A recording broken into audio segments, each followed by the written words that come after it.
For Sequoia Creek Hole 6, this can be a tricky drive if you don't have the clubs. If you don't have an APOC, I would actually use a rock for this. I'm going to play this at max distance with a 0% elevation, even though we're not at max distance.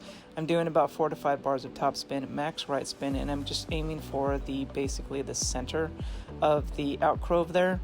And then I'm putting my red ring by the rough, and then I'm going to adjust my shot and use about 1.5 balls of curl. So be careful with your curl. Depending on the wind direction, you might use more, and some wind directions you might use less. So be careful on your curl because you can clip that rough.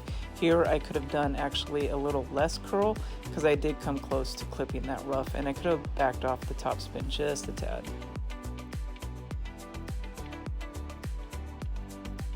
For the second shot, I use a plus 10% elevation on the shot at the slider of my club. So if I'm at 50%, I'll play it at 50%, etc. So again, play this with a plus 10% elevation. If you have to kind of curl it to the hole, use about 3 bars of left spin and 3 bars of back spin, and then judge the curl that you will need to do. So usually a good ball of curl is most likely what you need to use. So again, play the second shot with a 10% elevation. If you get further up on the fairway, you can go straight over that sand bunker and straight to the hole and just use a 10% elevation.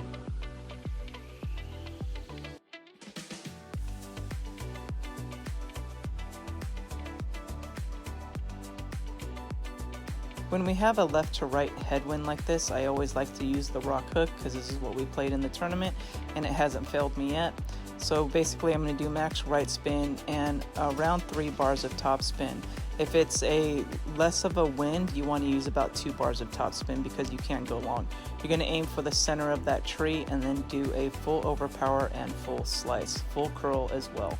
And this will get you up that fairway for a decent look at the second shot.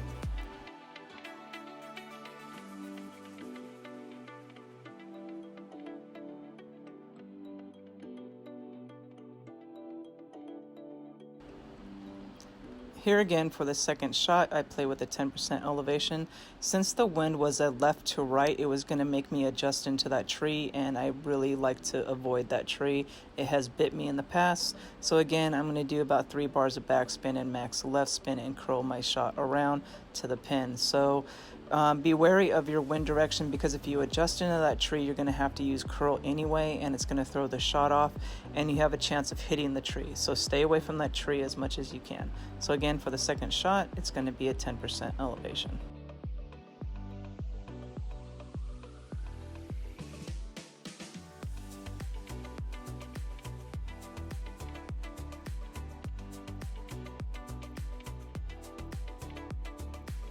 When you get any type of tailwind, you're just going to blast it over to that next fairway.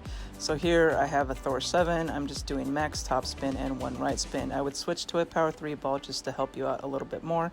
You're going to adjust your shot at max distance with a 0% elevation and push up to max, and then just blast away.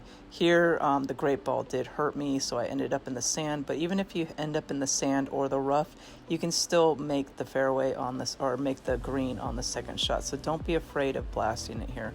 So anywhere up in this distance, you're going to be safe for the second shot.